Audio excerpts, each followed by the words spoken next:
আসসালামু আলাইকুম, কেমন আছেন ভাইরা? আজ 29শে নভেম্বর 2024, পবিত্র জুমাবার। আজ একটা বিষয়ে কথা বলার জন্য আপনাদের সাথে আমি বসেছি। আজকে জুমার নামাজ পড়লাম এমন একটা মসজিদে, যেখানে আমাদের ইমাম সাহেব প্রথমে এসে দীর্ঘক্ষণ আমাদের জিকির করালেন, লা ইলাহা ইল্লাল্লাহ, লা ইলাহা ইল্লাল্লাহ। এরপরে উনি খুতবা শুরু করলেন যে নামাজের ফজিলত সম্পর্কে। এরপর উনি মেসওয়াক সম্পর্কে আলোচনা করলেন। করতে করতে আমাদের কাবলা জুমা পড়ার সময় হয়ে গেল। আমার আসলে এই জায়গাটাতে কথা বলার একটু কথা বলছি আমি, যে আমি 2024 সালে বসবাস করছি। বিগত এক সপ্তাহে বাংলাদেশে কি ঘটেছে, কি পরিবর্তন আসছে আমাদের সমাজে, কি বিষয় নিয়ে আমাদের আসলে কথা বলা উচিত, সেই ব্যাপারগুলো নিয়ে আসলে ইমাম সাহেবদের আসলে অনেক সময় আমরা বক্তব্য পাই না। আমরা জুমার নামাজ পড়তে যাই কি জন্য? জুমার নামাজে 4 রাকাত যে জোহরের ফরজ নামাজকে ছোট করে 2 রাকাত কেন করা হয়েছে, কেন মানুষ সমবেত হয় মসজিদে? আমার বিশ্বাস আমাদের দেশের অনেক ইমাম সাহেবই এটা বুঝেন না, অথবা বুঝেও না বোঝার ভান করেন। হ্যাঁ, মানছি যে বিগত 17 বছরের স্বৈরাচারের আমলে অনেক আলেম সত্য কথা বলতে সাহস পাননি। যারা সত্য কথা বলেছেন তারা অনেকেই মসজিদ থেকে বিতাড়িত হয়েছেন, মেম্বারে বসতে পারেননি, এমনকি তারা মসজিদের বাইরে গিয়েও সত্য কথা বলতে পারেননি। তারপরও যারা সত্যি কথা বলতে গিয়েছেন তারা অনেকেই জেলবন্দি হয়েছেন, তারা অনেকের মৃত্যুর মুখে পতিত হয়েছেন, অনেকে জীবন দিয়েছেন, শাহাদাত বরণ করেছেন।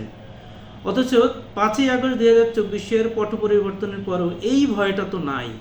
তাহলে কেন ইমাম সাহেবরা সমসাময়িক বিষয় নিয়ে কেন কথা বলে না? কেন বাংলাদেশে প্রচলিত একটা সংকট নিয়ে কেন কথা বলে না? কেন বাংলাদেশে ইসকন কেন্দ্রিক যে বড় ধরনের সংকট তৈরি হয়েছে, সমাজে যে ধরনের অস্থিরতা তৈরি হয়েছে, সেই বিষয়গুলো নিয়ে কেন কথা বলে না? আমরা তো এগুলো আশা করি। আমরা অনেক সময় দেখি আমাদের জুমার দিনে আমাদের আলেমগণ মিম্বরে বসে এমন সব বিষয় নিয়ে আলোচনা করেন যেগুলো হজরত নূহ নবী আলাইহিসসালামের ঘটনা, হজরত সুলাইমান আলাইহিসসালামের ঘটনা।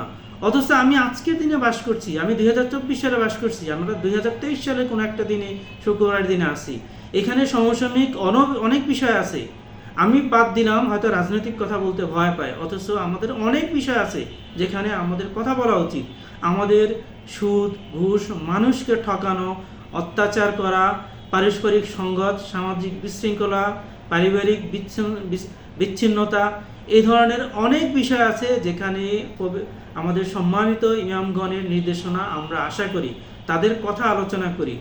আমি বিশ্বাস করি জুমার দিনের যে খুতবাটা, এটা কোনো গালগল্পের জায়গা না, কোনো বন্ধু বান্ধবের কোনো জলসারও কোনো জায়গা না, যেখানে যে কোনো বিষয় নিয়ে আমরা কথা বলা প্রয়োজন সেই বিষয় নিয়ে কথা না বলে আমার মন মতো খেয়াল মতো একটা জিনিস নিয়ে কথা বলবো এবং মানুষকে অন্ধকারে ডুবিয়ে রাখবো।